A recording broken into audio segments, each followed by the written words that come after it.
أشرقت نفسي بنور من فؤادي.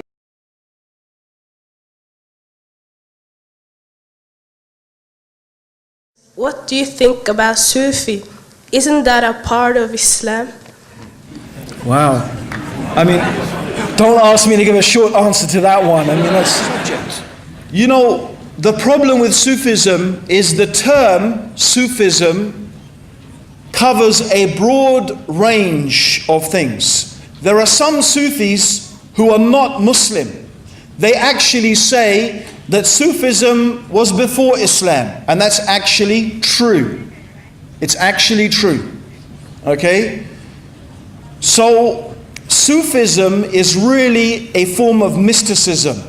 And mysticism claims that the way to know God is through experience, right? Is that you don't know God through studying and so on and reading, but you know God through experience. So Muslim Sufis would claim that what is important is to do lots of worship, lots of prayers, lots of fasting, okay, lots of, live a very ascetic, simple life that is free from, worldly trappings, to make a lot of dhikr, a lot of remembrance of God. Okay, so this is what by and large Sufis would claim.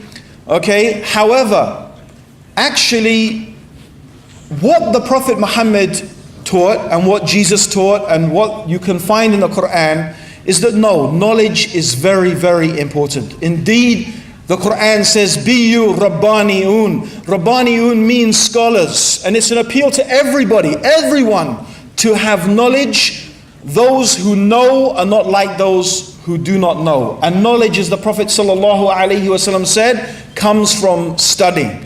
So there are two extremes here. There's the extreme of the people who study and seek knowledge just for the sake of information. That is not right.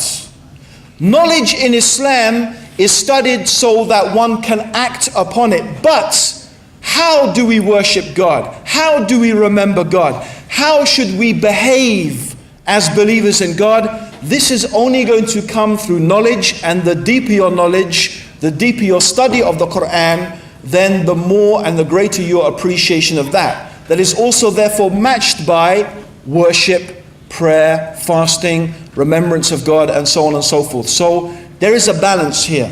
Sufism, unfortunately today, has gone to an extreme. It's gone to an extreme. And that's the problem with many things. Just like there are some people who concentrate on fighting. Fighting, Yes, Islam has some rules about fighting. Yes, the early Muslims did have to fight in order to fight for their survival and defend themselves and defend their land. But then some people imagine that this is all that Islam is about, this is the most important thing, and then they end up doing crazy things like, killing women and children and all sorts of things that are forbidden by the religion, and they think this is something the religion is teaching. This is the problem. This is extremism. Much of what is Sufism is also a type of extremism, okay? But it's in another direction, okay? Where they have gone to extremes in asceticism, in, making dhikr, and even inventing things and doing crazy things like, dancing around and twirling and, getting to ecstatic states. And, like if you could imagine the Prophet Muhammad and his companions, right? Twirling around in the masjid and getting to, ecstatic states. And this is not the religion. The religion is the beautiful middle way. You see? So we should not be extremists at all. In fact, the Prophet Muhammad, may God's peace and blessings be upon him, avoided that. So if by Sufism we mean to remember God, to live a simple life, to do worship, alhamdulillah, there's nothing wrong with that. But we do have to be aware of people who call themselves Sufis, but they sell another extreme version of Islam. We really need to tread the middle path, and that is the Sirat al-Mustaqim, and that is the way that leads to Allah subhanahu wa ta'ala. Bi-idhnillah, jazakallah khair, may Allah reward you. Jazakallah khair, Abdur Raheem.